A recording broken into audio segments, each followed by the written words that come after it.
Welcome to Business Innovators Radio, featuring industry influencers and trendsetters sharing proven strategies to help you build a better life right now. Welcome to the show. I'm your host, Anna Rosenberg, and today we'll discuss how to build public speaking confidence with our guest, Fia Fasbinder. Fia helps Fortune 500 companies, TED speakers, and CEOs command the room and convey their message with confidence, clarity, and credibility. I particularly value the insights she brings to this conversation because of her theater and her adult education background. Welcome to the show, Fia. Thank you so much for having me, Anna. Successful leaders, professionals, executives, and organizations have someone like you in their quote-unquote public speaking corner. Why don't you start by telling us about the kind of clients you help?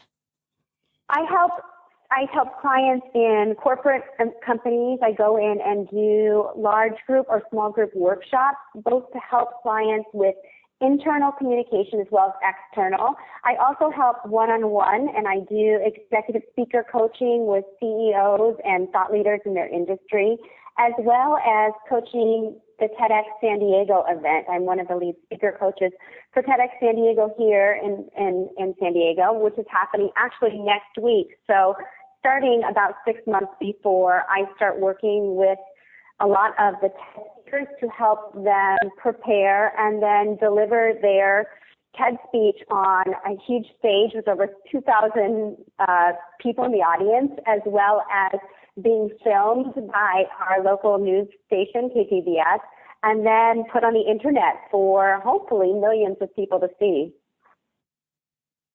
Wow, that sounds fascinating. You know that our main topic of conversation is confidence. So I'm curious, what is confidence for you and to you? Confidence in public speaking, to me, is really helping my clients identify their own unique speaker persona. So for everybody, that's really different. Whether you are a more introspective, serious person or a lighthearted, very extroverted person, a humorous person, whatever your true personality is, bringing that to your public speaking, bringing your unique perspective and your subject matter expertise and your skills and your knowledge in a way that the audience can understand, that resonates with them, that ignites them, that persuades them in a way that only you can do. So when I work with clients, I really help them identify their own unique attributes and what it is what message they want to convey to that audience in a way that they can only do. It's obvious why you're so successful, because this marriage, if you will, of confidence with being authentic, being the real you, has to be a very magnetic combination. Absolutely. What do you see as the biggest misconceptions when people are trying to build public speaking confidence? You know, one huge misconception that I encounter a lot is that great speakers are born that way. When really, I can say from years and years of experience, not only speaking myself, but training speakers, that most great speakers aren't born that way. We train. And the deliberate practice of training that public speaking muscle day in and day out is really what creates confident, courageous, persuasive, igniting public speakers. So I encounter a lot of clients who the first time I'll train with them, they'll say something like, oh, I'm never going to be able to do that, or I hate the sound of my voice. When really I approach the way you speak in public, that you're speaking you have an instrument, and like any instrument, we can train to become better at it. And I can see how your adult education background would fit into this, because it's kind of we mortals, right? Right. Feel that maybe people who have theater training are never nervous on a stage. Yes. Yes, people think that only novice speakers get nervous. And, I come from a theatrical background, and we have a saying in theater, which is, if you're not nervous, you're dead. Meaning anyone that's alive and breathing has some kind of nervous energy, and that nervous energy really is what brings life to our presentations. Without that nervous energy, there's a dull, lifeless quality. So when I train my clients, it's really about channeling that nervous energy and learning to use it in a way that can be productive. Some people believe that you can just wave your magic wand and make them into Steve Jobs, for example. Can you speak to that? Yes, those are my words to you. I think a lot of people expect that I will come in and I'll just deliver this information to them, and all of a sudden they'll become great public speakers. But like I said before, like anything we want to gain expertise in life, it requires a lot of hard work. It requires going in front of audiences and continuing to better ourselves and learn about how we speak in public, how we can make our message resonate, how we can channel our nervous energy. So I really encourage my clients to adapt this growth mindset and welcome opportunities to fail, because I compare public speaking to riding a bike. So none of us learn to ride a bike by reading about people that ride bikes on LinkedIn or listening to podcasts about riding bikes. We learn to ride a bike by getting on the bike and learning to balance and falling off and skinning our knees and getting back on. So it's the same with public speaking. We have to adopt that growth mindset that I'm going to fall off a couple of times, I'm probably going to skin my knees, but I'm going to learn how to do this because I'm going to continuously practice until I've mastered this. I love what you said about the nervous energy, because I have the feeling that that gives us all a lot of hope. Like we all have the nervous energy. So we have the starting point. Yes, the nervous energy is it's actually great. I always say in my keynotes, I always ask people to raise their hand and say, who had a professor, and this is no slam on professors because I'm a professor also, but who's had a professor in their life who was so boring you almost wished they had some nervous energy because it would bring some kind of life to their presentation, right? So without that nervous energy, we're lifeless up there. That nervous energy is there to serve us if we learn how to use it. So that's really what I do. Edward R. Murrow said, the pros know enough to be scared. The pros know enough to be scared.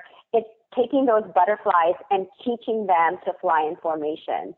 So I like to approach it that we all have those butterflies in our stomach. We just need to train them to fly in formation.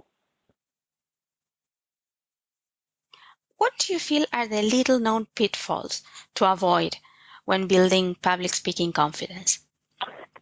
Well, this seems to be becoming more and more common these days, but I still, as much as I think it's really commonplace, I see it over and over, which is this idea that I like to say, bullets kill presentations. So I think what I see a lot, a pitfall, is that people, instead of taking the time to learn their presentation ahead of time and memorize it, they put an onslaught of bullet points in their PowerPoint, and then they read off their PowerPoint presentation, which completely disconnects any speaker from an audience and really does not establish you as a subject matter expert in your industry. It just establishes you as somebody that can read off a PowerPoint screen.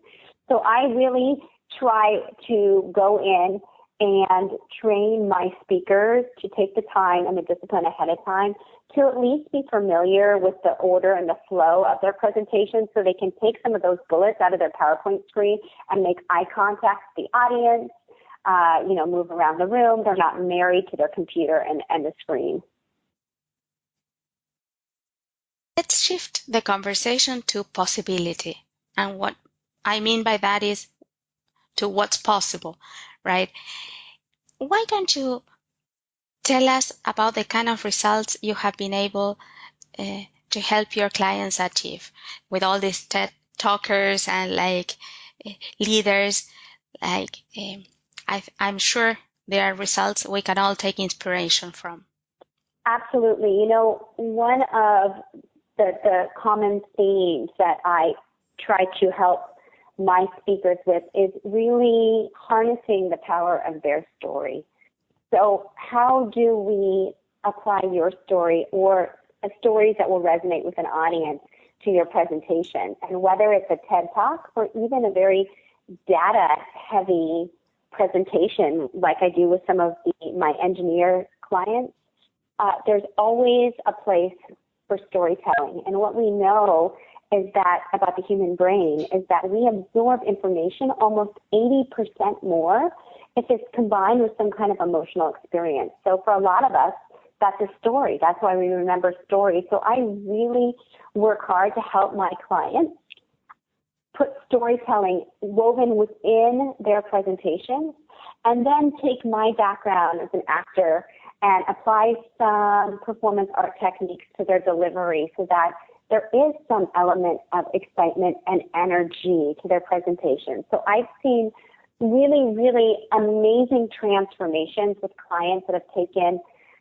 presentations that are kind of flat and not unique to them and interweaving their own personal insights and then adding some energy to really connect with an audience. You're a master of love, right? You help audiences fall in love with the speaker. That would be nice. That would be nice. That's definitely a way to engage an audience, is if they fall in love with you. That's really great. Talking about inspiration, what inspired you to do the work that you do? Well, when I was in New York, I was an actor, and I had an opportunity to work at this amazing, amazing organization called the 52nd Street Project. And the 52nd Street Project brings arts classes to inner city youth in Harlem that can't afford any kind of arts training. And I had, as a young person, this aha moment where I realized that I could use my gift of theater and acting to help all these young people find their voices, these very disenfranchised communities where these kids didn't even feel safe in their communities, were hungry, were cold, felt that nobody listened to them, and they came to these arts classes and they had a place where they not only felt safe, but they could express themselves. They could use their voice. They were useful. We came together as a community to put on plays.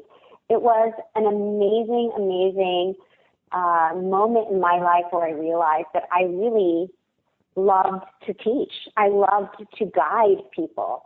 So that was really my inspiration. And of course, that transformed after many years into coaching adults and then starting my own company. But that inspiration, that moment of inspiration really came from my time as a young person in Harlem. Wow, what a story. And then I can see the marriage of theater and adult education there. And Anna, as much as I have trained for the last 20 years to be a public speaking coach, I go back, I would say, on a daily basis to what I learned from teaching in Harlem, because we're all human beings.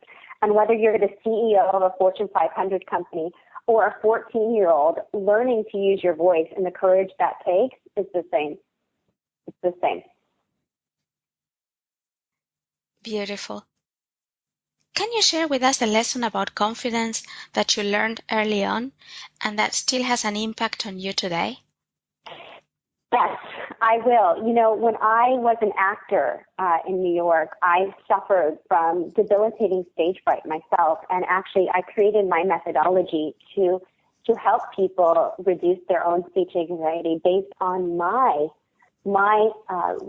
huge nervous energy that I had before any kind of performance. And one of the things that I realized was a trigger for me was this very nagging perfectionist quality, that if I wasn't quote unquote perfect, I might as well not do it.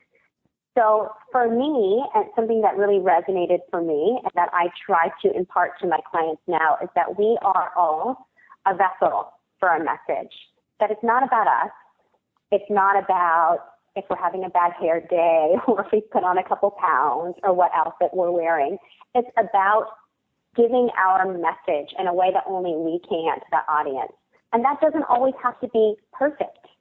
Giving our message and what resonates with an audience comes from our heart and comes from our soul and comes from our unique perspective and our unique experience and set of, life experiences. So I really try to remind myself and take a gut check for myself when I'm starting to feel unconfident that I am a vessel for my message.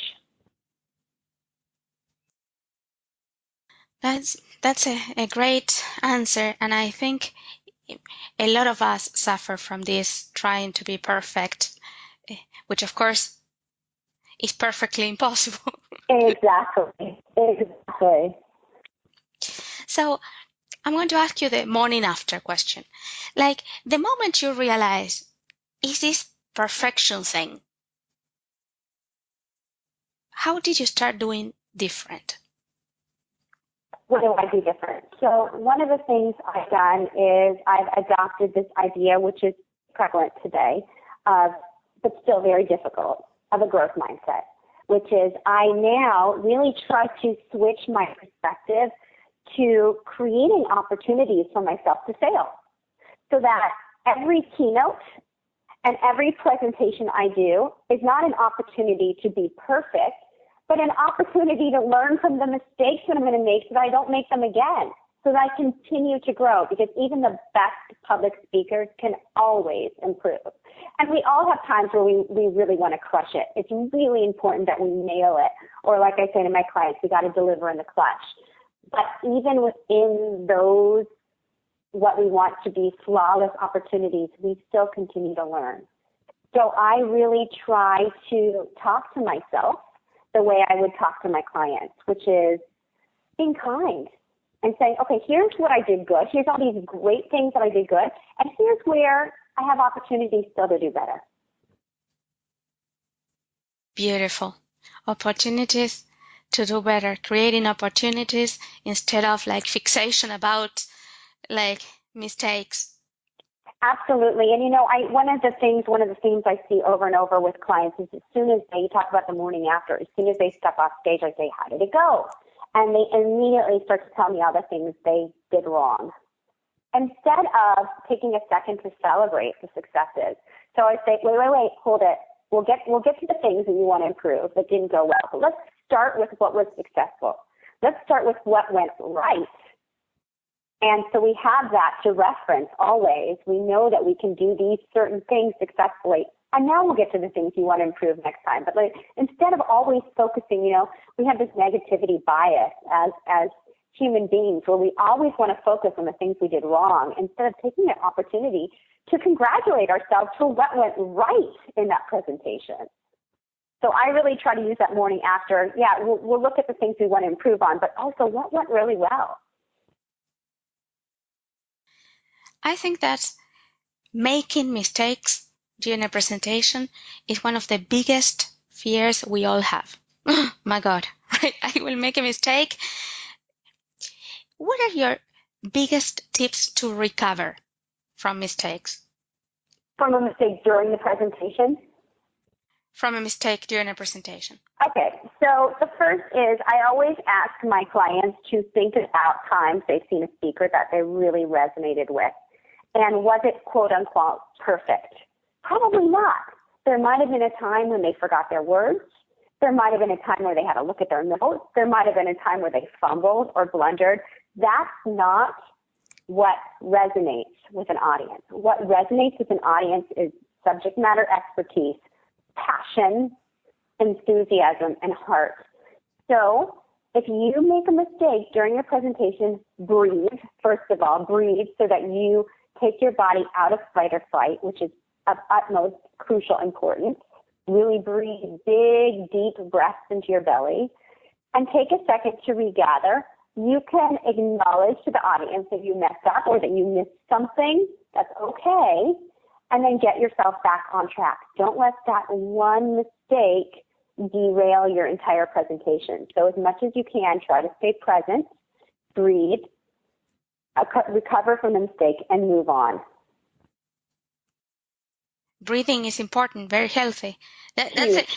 huge. And it's I'm saying this tongue in cheek, but in reality, like in those moments, it's when we hold our breath and we don't breathe, when we need Absolutely. oxygen the most. Like, so that's a Absolutely. great tip. Absolutely. If I have just made a mistake and I take a deep breath, would people notice? You know, typically people don't notice the deep breath. They do notice the holding your breath because holding your breath is a vicious cycle.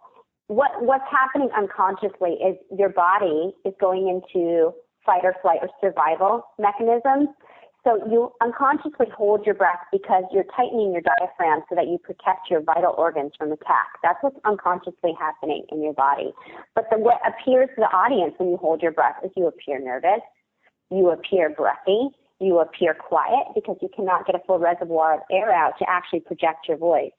So that is much more evident to an audience than actually taking a breath.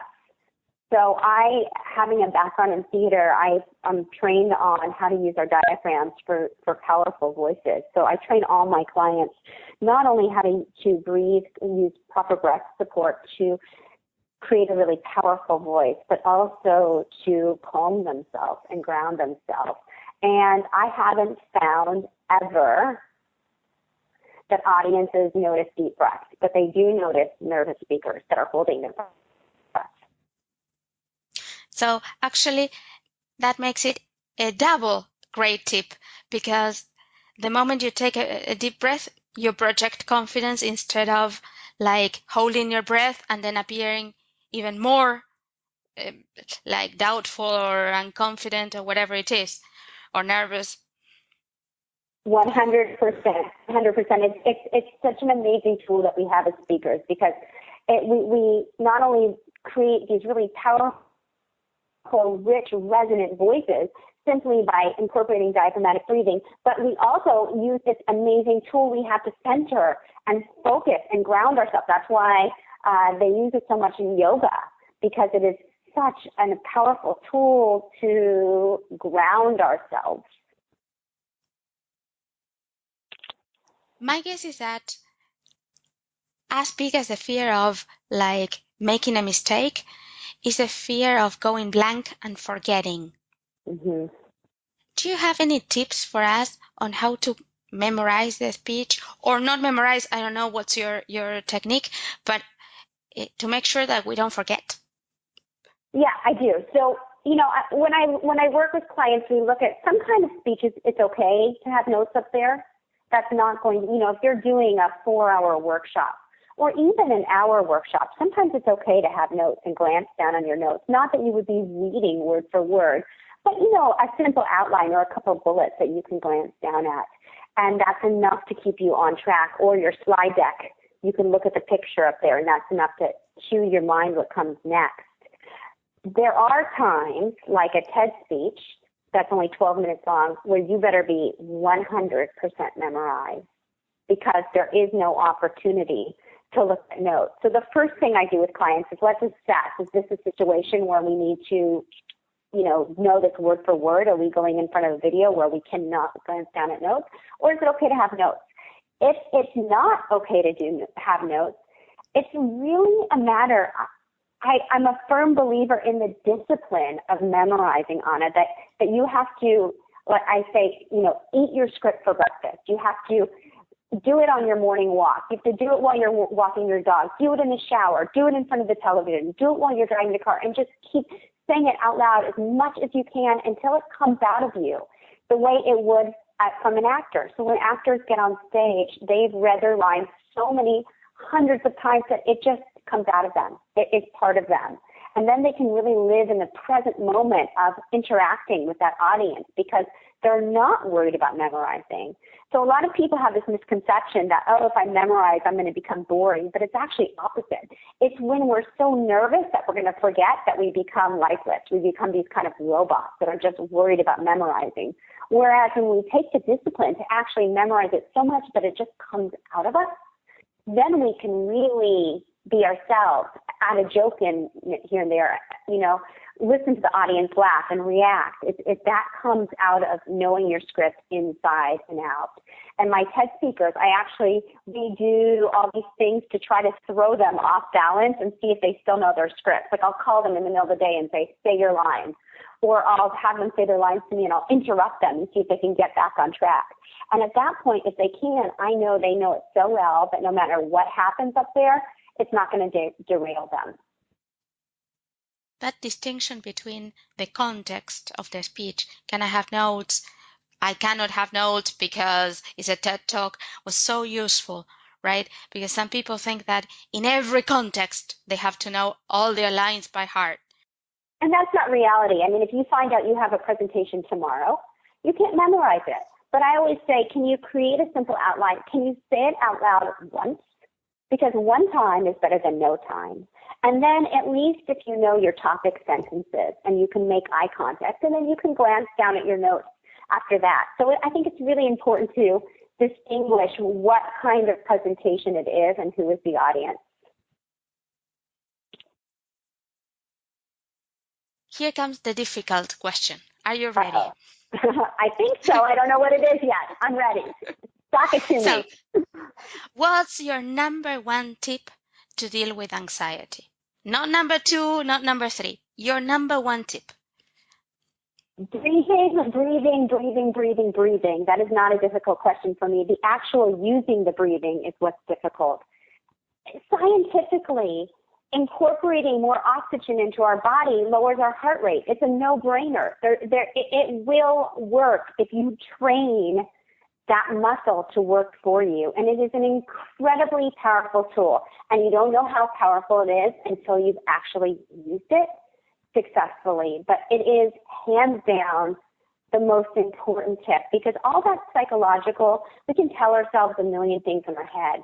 That doesn't necessarily lower our heart rate. That doesn't necessarily flood our body with more oxygen. But a huge, deep, low, and slow breath into our belly will.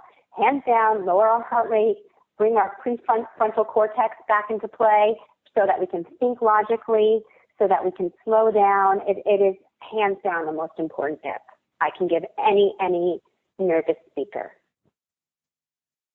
Thank you for that. Because Absolutely. It's simple and super effective. Right. And it will right. work. We can see how you're so successful coaching people, because this tip will work no matter who you are or where you are, right? Like it won't work some days and it won't work other days.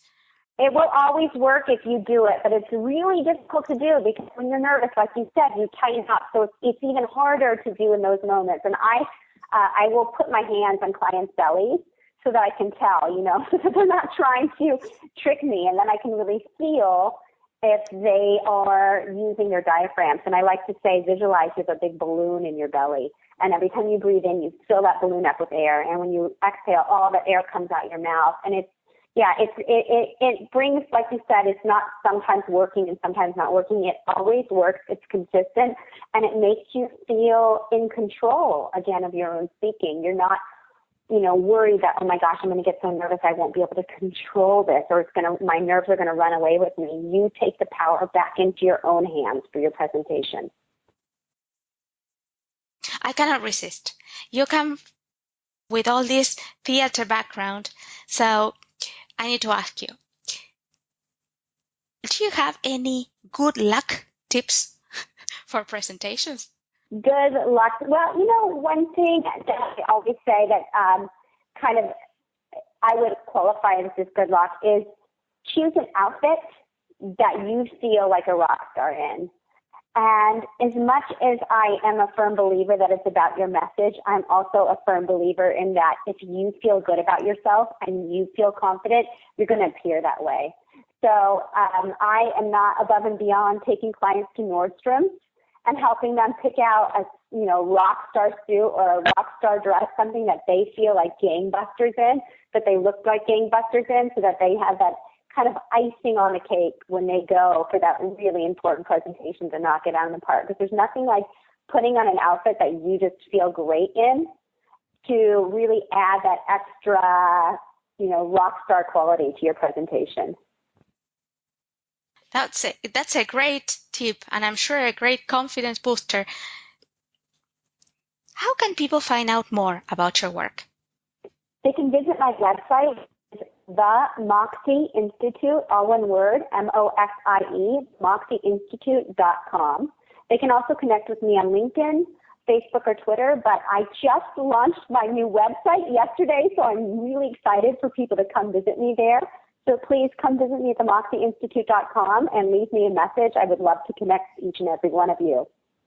And that's a perfect note to complete our interview today. Till next time, remember, your awesomeness is portable. You can take it with you anywhere. Thanks for listening to Business Innovators Radio. To hear all episodes featuring leading industry influencers and trendsetters, visit us online at businessinnovatorsradio.com today.